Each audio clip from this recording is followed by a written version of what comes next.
Hello, and welcome to the Wright Know Your Money podcast. I'm Ashley Smith. And I'm Tom Richards. On the Know Your Money podcast, we talk everything finance from financial planning tips to how what's going on in the world around you affects the money in your wallet and, most importantly, your financial future. If this podcast helps you, please like and subscribe so that we can help as many people as possible moving forwards.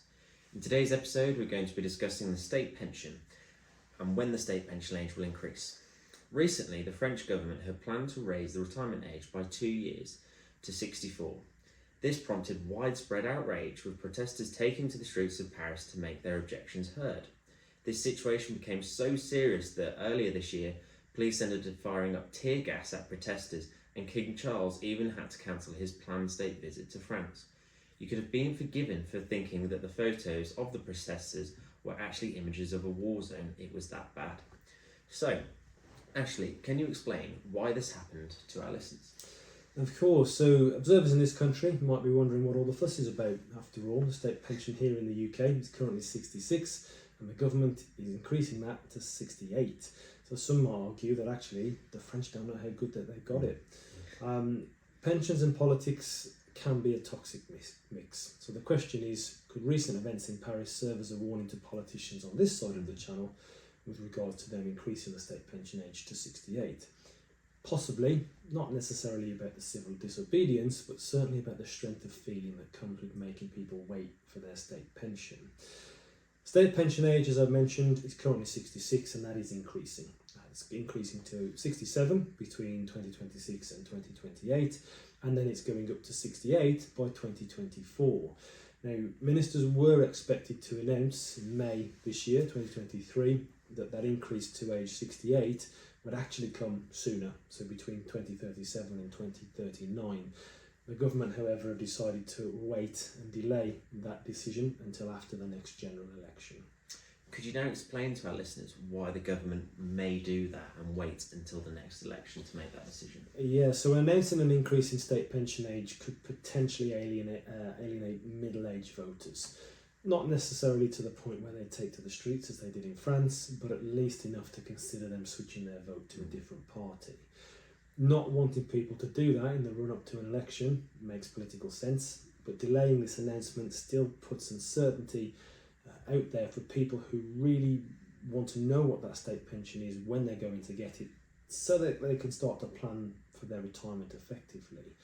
The director of the Institute of Fiscal Studies, Mr. Paul Johnson, recently observed that this choice will affect those already in their 50s who really need to start looking and planning for the next 10 to 20 years.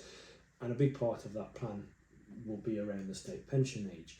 Knowing exactly when you're going to get over £10,500 a year, it is a great cornerstone for any financial plan. It's a guaranteed inflation-proofed income. That means that if you've got that, you know when it's paid in, you can build the rest of your plan around that. Any good financial advisor, like ourselves here at Wright, will tell you that ultimately you can't rely on the state pension to fund for your retirement, partly because at the moment at least we don't really know when that's going to be paid.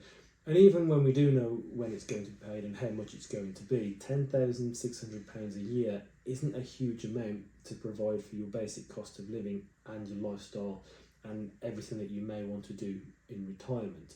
So whilst it is still a valuable cornerstone for your retirement plan and your retirement income, it's so important to plan around it as well with your own pensions, with your own investments, with your own savings.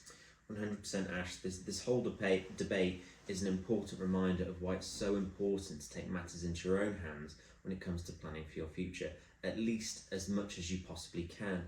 If you're relying heavily on income and deciding when you can retire is ultimately beyond your control.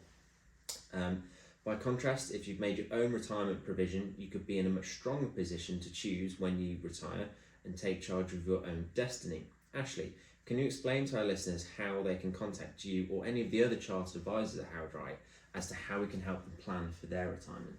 Of course, so as always, we're happy to discuss all areas of financial and retirement planning. The best way to get in contact with us is via the website at www.howardwright.co.uk and complete the inquiry form, or give us a call on 0345 688 4939. Myself or any of the chartered advisors here at Wright will be happy to guide you through that retirement planning process. Thank you for listening to the Howard Wright Know Your Money podcast. I've been Ashley Smith. And I've been Tom Richards. If you're watching this on YouTube, please like and subscribe or share on your socials. And if you're listening to us on Apple Music or Spotify, please drop us a follow and leave us a review. It really helps other people find the podcast, enabling them to know their money better and build stronger financial futures. Please also check out the Howard Wright Linktree for loads more tips, tricks, articles, videos and podcasts just like this one.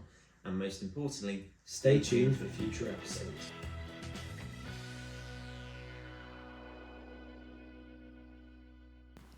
This recording contains information from sources believed to be reliable, but no guarantee, warranty or representation express or implied is given to its accuracy. Howard Wright does not undertake any obligation to update or revise any future statements. Past performance is not a reliable indicator of future results. Investments can go down as well as up, and actual results could differ materially from those anticipated. This recording is for the information purposes only and has no regard to the specific investment objectives or financial situation of any individual. The information contained in this recording is not intended to constitute and should not be construed as investment or financial advice. Appropriate personalised advice should always be taken before entering into any transactions. No responsibility can be accepted for any loss arising from action taken or refrain from being taken based on this publication. Howard Wright is authorised and regulated by the Financial Conduct Authority.